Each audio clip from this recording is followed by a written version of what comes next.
Hello children, welcome to असा education. आज हम करेंगे आरबीएससी की छठी क्लास की हिंदी की किताब का 5वां चैप्टर सहेली। इसके हम करेंगे प्रश्नोत्तर। तो आइए देखते हैं आपका पहला प्रश्न क्या है। आपके पहले प्रश्न में जो ये शब्द लिखे हुए हैं उनको आपको देखकर बताना है कि क्या लिखा हुआ है। पहला शब्द है प्रारंभिक, फिर है ड्रॉपर, फिर है शॉवलर, फिर है प्रजाति। फिर है आपका अगला प्रश्न, सोचें और बताएं। इसमें पहला प्रश्न है, मिनी को प्रारंभिक शिक्षा पूरी करने के लिए खास प्रकार के स्कूल में क्यों भेजा गया था। आंसर होगा, मिनी के हाथ पैर कमज़ोर थे, इसलिए उसे खास प्रकार के स्कूल में भेजा जाता था। वहाँ उसे व्यायाम के साथ साथ बोलना भी सिखाया जाता था। फिर है आपका अगला प्रश्न कि प्रारंभ में मिनी की कोई सहेली क्यों नहीं थी। आंसर होगा, मिनी के हाथ पैर कमज़ोर होने के कारण वो खेल नहीं सकती थी, बस कुर्सी पर बैठे हुए बच्चों को देखती रहती थी, इसलिए प्रारंभ में मिनी की कोई सहेली नहीं थी।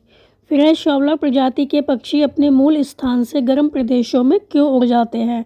आंसर होगा, शॉवलर प्रजाति के जो पक्षी होते हैं वो बर्फीली जो प्रदेश होते हैं वहाँ पर रहते हैं, बर्फ़ वाले जो देश होते हैं वहाँ पर रहते हैं। तो वहाँ पर बहुत ज़्यादा ठंड होने के कारण जो पक्षी होते हैं अपने मूल स्थान से गर्म प्रदेशों में उड़ जाते हैं। जब वहाँ पर बहुत अधिक ठंड होने लगती है तो ये जो पक्षी होते हैं वो गर्म स्थान पर, जो गर्म प्रदेश होते हैं वहाँ पर चले जाते हैं।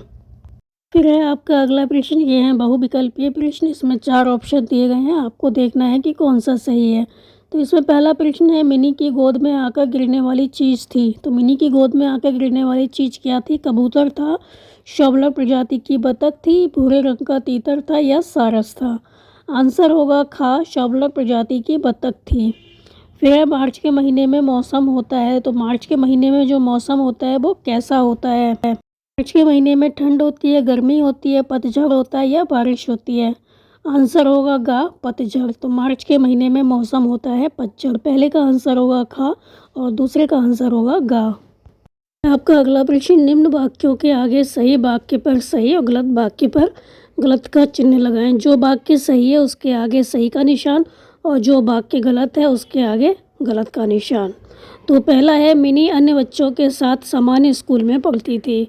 तो जो मिनी थी वो अन्य बच्चों के साथ सामान्य स्कूल में पढ़ती थी, तो ये वाक्य गलत है। फिर है, जब बतख मिनी की गोद में आकर गिरी तो पहले वह घबरा गई, ये बात सही है। फिर है, मिनी ने बतख को चावल व दाल खिलाई, ये गलत है। फिर है, सभी बच्चे मिनी के मित्र बन गए, ये वाक्य सही है। फिर है आपके लघु उत्तरात्मक प्रश्न में पहला प्रश्न है, मिनी जो थी वो बालकनी में बैठकर क्या करती थी।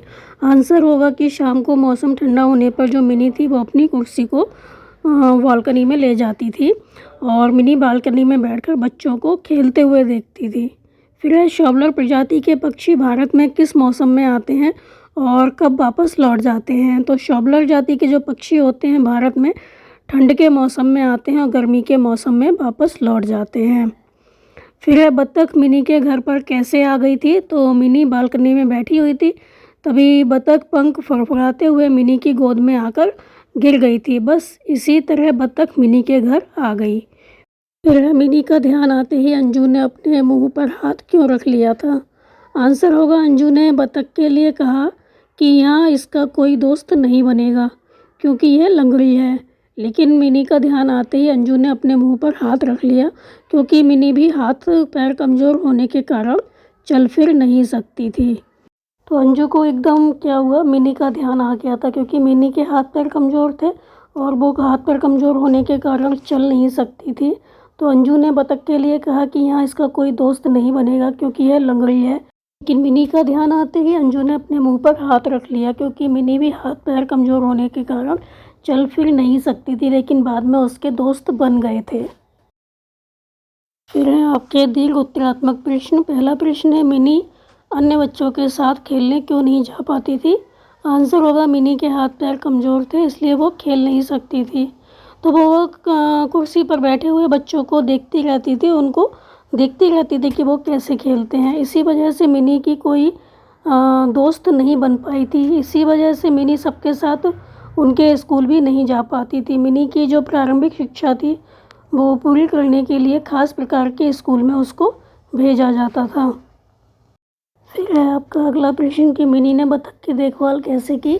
आंसर होगा, मिनी और उसकी माँ ने बतख को बहुत खिलाने की कोशिश की पर उसने कुछ भी नहीं खाया। तब मिनी ने माँ से दूध चावल लाने के लिए कहा, तो माँ ने मिनी के कहे अनुसार ही दूध और चावल मिलाकर एक कटोरी में रखे, पर जो बतख थी वो भी उसने नहीं खाए।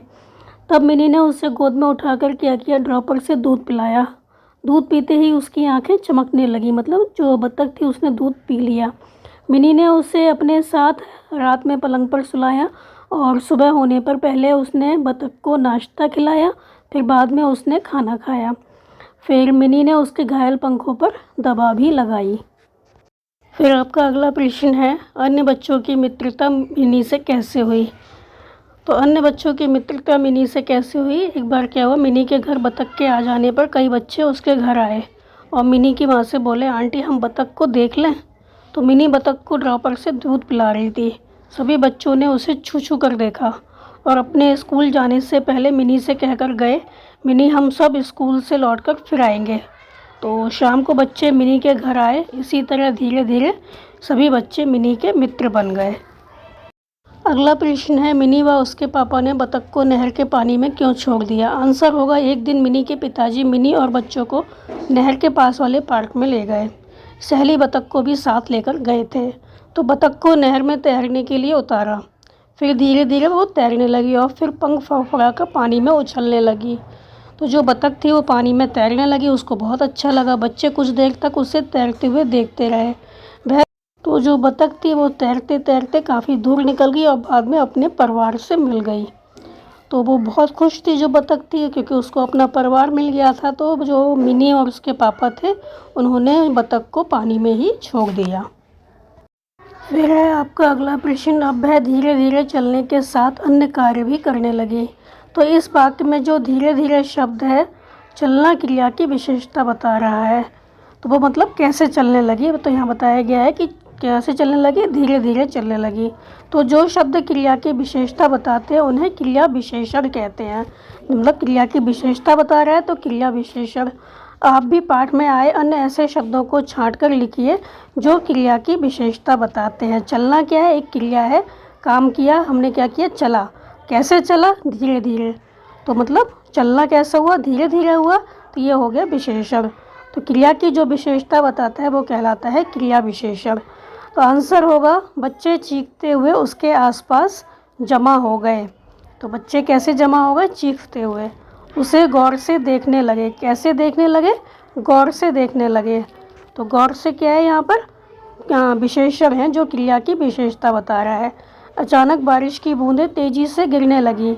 तो बारिश की बूंदें कैसे गिरने लगी, तेज़ी से। तो तेज़ी से यहाँ पर क्या है, विशेषण है जो क्रिया की विशेषता बता रहा है। फिर है, सभी बच्चों ने उसे छू छू कर देखा। तो सभी बच्चों ने उसे कैसे देखा, छू छू कर देखा।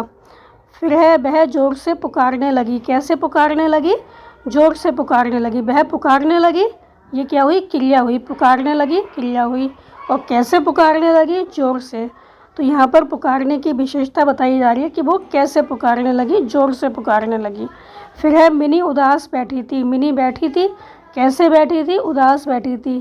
तो क्रिया विशेषण यहाँ पे क्या है, उदास। क्रिया की विशेषता बता रहा है कि वो बैठी थी, कैसे बैठी थी, उदास बैठी थी। इसके बाद का जो प्रश्न है उसमें बताया गया है कि बाघ के कितने प्रकार के होते हैं, कौन से होते हैं। तो उसके लिए हमने अलग से वीडियो बनाई है, वो आप देख सकते हैं। इसके बाद का जो प्रश्न है वो हम करेंगे। तो अगर आपके परिवार में या आसपास मिनी जैसा बालक या बालिका हो तो आप उसके साथ कैसा व्यवहार करेंगे। आप कैसा व्यवहार करेंगे वो आप यहाँ पर लिख सकते हैं। तो आंसर होगा, अगर हमारे परिवार में या आसपास मिनी जैसा कोई बालक या बालिका होती है तो हम क्या करेंगे, हम उसके साथ अपनत्व का व्यवहार करेंगे। उसके साथ ऐसा व्यवहार करेंगे कि उसे ऐसा लगे कि हम उसके अपने हैं। उसे हमारी मदद की आवश्यकता होने पर हम उसकी मदद करेंगे। जब उसको हमारी मदद की आवश्यकता होगी, ज़रूरत होगी, तो हम उसकी मदद करेंगे। हम उससे सहानुभूति का व्यवहार ना करके उसे हिम्मत से आगे बढ़ने के लिए प्रेरित करेंगे। हम उसे ये एहसास नहीं दिलाएंगे कि तुम विकलांग हो या तुम चल नहीं सकते इसलिए हम तुम्हारी मदद कर रहे हैं। उसे हिम्मत से आगे बढ़ने के लिए हम प्रेरित करेंगे। फिर है आपका अगला प्रश्न, अगर मिनी की माँ बतख को घर में नहीं रखने देती तो क्या होता। आंसर होगा, अगर मिनी की माँ बतख को घर में नहीं रखने देती तो उसका उपचार ठीक ढंग से नहीं हो पाता, उसकी देखभाल नहीं हो पाती, और उसके घायल पंखों पर दवा नहीं लग पाती और उसे खाना भी नहीं मिल पाता। हो सकता है फिर जो बतख है शायद मर जाती। फिर अगर मिनी की जगह आप होते तो बतख का क्या करते? आंसर होगा मिनी की जगह हम होते तो हम भी मिनी की तरह ही बतख की देखभाल करते, उसके घायल पंखों पर दवा लगाते और उसे खाना भी खिलाते। अगर चिकित्सक की ज़रूरत पड़ती, डॉक्टर की आवश्यकता होती तो हम उसे पक्षी चिकित्सालय भी ले जाते और तब तक उसकी देखभाल करते जब तक वो ठीक से तैरने लायक नहीं हो जाती। तो ये थे आपके इस चैप्टर के प्रश्नोत्तर बच्चों। आप इनको अच्छे से समझ कर याद कर लीजिए और हमारे चैनल असह एजुकेशन को लाइक कीजिए, सब्सक्राइब कीजिए और शेयर भी कर दिया करिए। Thank you.